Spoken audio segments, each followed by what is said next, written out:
Orly-Rungis-Seine-Amont est un territoire entre Paris et l'aéroport d'Orly, le long de la Seine aussi, et il a la particularité d'être un territoire à l'activité économique tout à fait développée et tout à fait importante.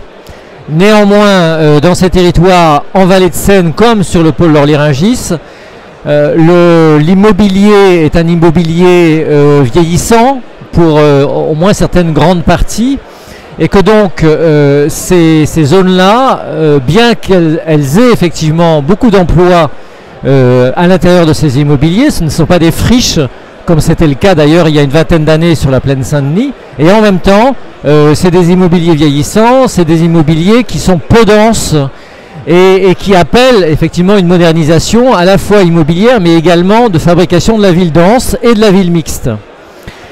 Alors, aussi bien sur Orly-Rungis d'ailleurs que sur la vallée de Seine.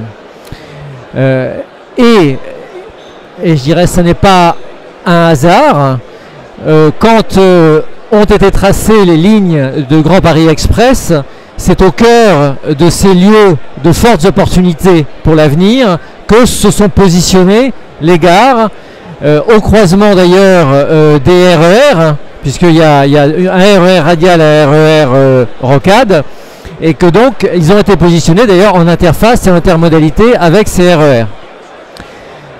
Donc nous développons des projets autour de ces lieux de gare de la ligne 14 comme de la ligne 15. Le projet des Ardoines, dont Anne va parler, mais aussi des projets sur le pôle Orly-Rungis, avec une stratégie qui consiste à fabriquer cette ville complète, économique et résidentielle modernisée, en s'accrochant au tissu urbain existant, au tissu habité existant, et en le faisant venir progressivement dans la proximité des gares.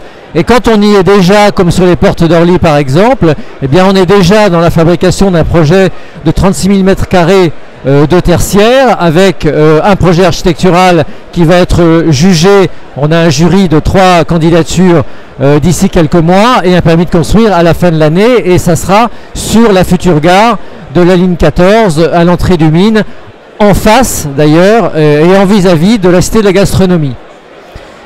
Sur les Ardoines, je passe la parole à Anne. Alors je vais un peu développer le territoire des Ardoines.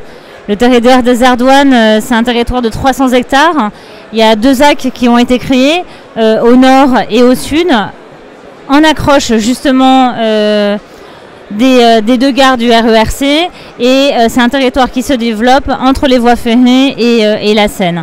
C'est un territoire qui aujourd'hui accueille plus de 400 entreprises. On est sur une zone d'activité, donc l'ambition, elle est de pouvoir faire du renouvellement urbain, de travailler avec le tissu d'activité existant, et de pouvoir aussi pouvoir produire du logement, accompagner des équipements publics, accompagner des espaces publics, de créer la ville mixte et dense à 3 km de Paris.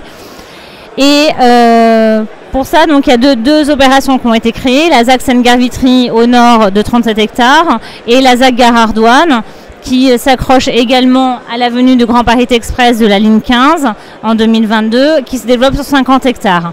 Donc on est vraiment sur la fabrication de la ville mixte, et de pouvoir justement relever ce défi, de venir accueillir les entreprises existantes, les nouvelles entreprises et des logements avec différentes typologies, différents produits, et notamment 40% de logements sociaux.